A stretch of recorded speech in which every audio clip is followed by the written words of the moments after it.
I'm here at Pythian Castle and I'm going to take the tour today. It's the history tour. I don't know how much they'll let me film inside, if at all, but I will share with you whatever I learn while I'm in there, and I will film whatever I'm allowed to. Let's go on this historical adventure.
Guys, I am so angry.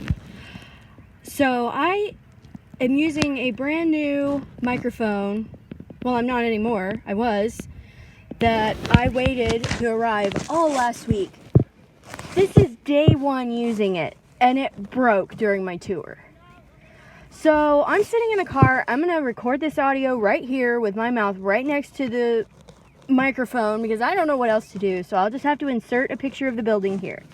This is what I saw on the tour. This building was built in 1913 by the Knights of Pythias. It served as kind of a perk of membership. So if something happened to you as a member and you died, your family, children, everybody could come and live here. They had girls' dormitory on one side, boys' dormitory on the other side of the building. you of course had chores. So girls did cooking, cleaning, laundry, boys would work in the field. Right now, there are buildings all around this facility, but then it was nothing but just grass and trees, and there was no development at all. So, you know, they had animals, and they had, maybe they had crops, I don't know, but the outdoor kind of things were what the boys did. This was also a place where people could retire. So when you got elderly, this could be a sort of nursing home where you could live out your elder years. When we first went in, there was an area with couches that was the child-free zone. So the old people could go. It was right off the front porch, big fireplace, and, you know, no children could be in that area, so you could have peace and quiet from the kids. They had a ballroom with a stage that didn't exist in 1913. When World War II came, I forget exactly what year, I think it was around the World War II era, the military purchased the building. And this served as a place where they kept POWs. Germans were kept in a building outside of the castle, but there were cells in the basement that held Italians. And our tour guide was telling us that the nurses really liked the Italians. They were nice, but they hated the Germans. I guess the Germans were not happy to be here. They made life difficult, whereas the Italians were just, hey, this isn't so bad. Don't mind being here. It served as a hospital for a while. It was a part of the O'Reilly General Hospital campus. It was the officers' club where they had, down in the basement, I mean, it really did just look like a dungeon. The castle wasn't as fancy as I thought it would be. A lot of the areas were just very, very dungeon-like. You know, all the walls, most of them are stone.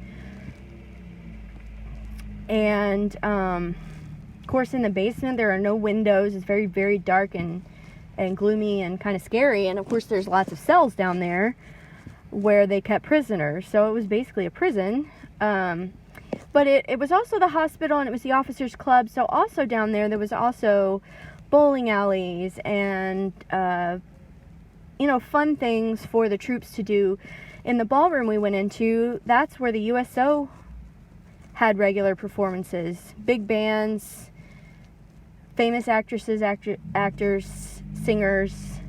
After the World War II era, I mean, the military continued to own it up until 1993. And, well, yeah, I guess that's right. But at one point, it was also a health center. So you could come here for your annual exams or get health care. And then in 93, it went into private hands. A family lived there for a while until they figured out that living in a castle is really creepy. Over 100 people have died here, and their funerals were held in what used to be the movie theater portion of it. She said over 100 people had died there, and about 80% of them had their funerals. There's also a cemetery near here somewhere for all of the people that died here. It was an interesting tour. I did enjoy it. I will be coming back for the ghost tour. Their most famous ghost they talk about is Jess Ray, and he was a veteran or you know, a member who committed suicide, I believe in either the 40s or the 50s. And I think he was very ill and in a lot of pain, and he just didn't want to live with the pain anymore. But he is supposed to be haunting here. I know I saw, I believe it was Ghost Lab when they came here, talked to him or got EVPs from Jess Ray, and I remember thinking that was really pretty cool, because I think he said his name, my name is Jess or something. It's been a while since I've seen it, but definitely worth your time. She talked a lot about Mildred Hall, who spent her childhood here, and told stories about Mildred. She sounded like a just delightful woman. She died at 95 years old. Sounded like relatively recently. And she talked about sliding down the staircase as kids, and how she was always getting in trouble and causing mischief. So, fun tour. I recommend it if you're ever in the area. It's a really neat building. Apparently it's the only one left that you can actually tour. There are 3, she said. One still functions with its original function, and the other one is not available to be toured. They're all different. This one's made completely out of limestone from around this area, which, you know, since they are talking about all the hauntings they have, I have heard limestone can increase those kind of issues. Not sure why. Probably an energy sort of thing. I don't really know. I do need to tell you guys my ghost story, though. I do have a pretty good one. I may do that later. But I'm going to drive down here and take a look at the school where the kids used to go. The school's still there. And I noticed it when I drove by. It's pretty old and creepy looking. This is the school the children went to. Actually, it looks like it's got 1914 on the front. So that dates it to about the same time. Very cool. They do use schools around here a very long time.